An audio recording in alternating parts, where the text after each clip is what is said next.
சாப்பிட்றதுக்கு என்ன இருக்குப்பா? இட்லி, பொங்கல், வடை, தோசை. உங்களுக்கு என்ன வேணும்? இந்த கரடி கறி, யானைக்கறி, ஓணாங்கறி, உடும்பு கறி, இந்த அரகொண்டா கறி இதெல்லாம் இருக்கா? இட்லி, பூரி, பொங்கல் தான் இருக்கு.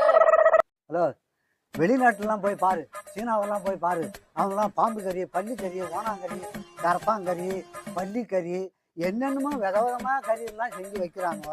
நீங்க என்னமோ ஒண்ணுமே இல்லை. சரி, 2 இட்லியை கொண்டு. என்னடா இட்லி என்னங்க கல்யாணம்? ஏன்டா வெறும் இட்லியை வச்சிருக்கீங்களா? என்ன மண்ணெண்ணெய் ஊற்றியா சாப்பிடுவாங்க? போய் புதினா சட்னி எடுத்துருவா. புதினா சட்னிலாம் இல்ல, சாம்பார் தான் இருக்கு. எனக்கு புதினா சட்னி தான் வேணும். புதினா சட்னி போய் எடுத்துருவாப்பா. உனக்கு மாட்டு தான்டா புதினா சட்னி.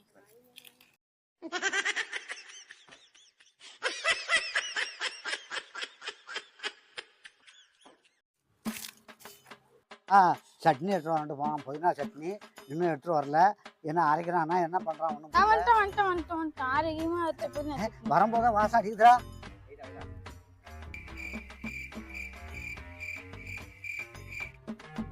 தம்பி, குடகல்ல அரைச்சிங்களா சிலிண்டர்ல அரைச்சிங்களா? குடகல்ல நல்ல வாசமா தான் இருக்கு.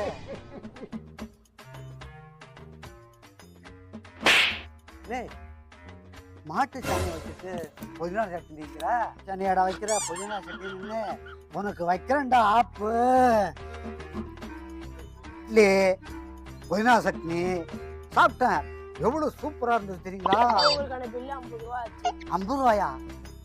அந்த பையன் நான் தான் ஓனரு, கடைக்கு நான் தான் எல்லாமோ அப்படின்னு சொல்லிட்டு 100 ரூபா நோட்டை கொடுத்தேன்.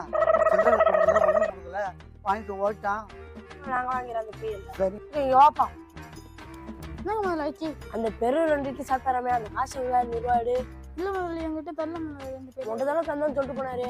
இல்ல முதல்ல அவர் வந்தவொடனே யானை கறி ஒட்டை கறிலாம் கேட்டாரு முதலாளி. அப்படி இல்லாம கேட்டாரு. ஆமாங்க முதலாளி. அப்போ இல்ல எந்த ஊர்ல ஒன்றை கொடுத்தாலும் சொல்லிட்டு இல்ல போனாரு. முதலாளி, அவர் நம்ம 2 பேரும் காசு ஏமாத்திட்டு போயிட்டாரு. காசு ஏமாத்திட்டு போயிட்டாரு.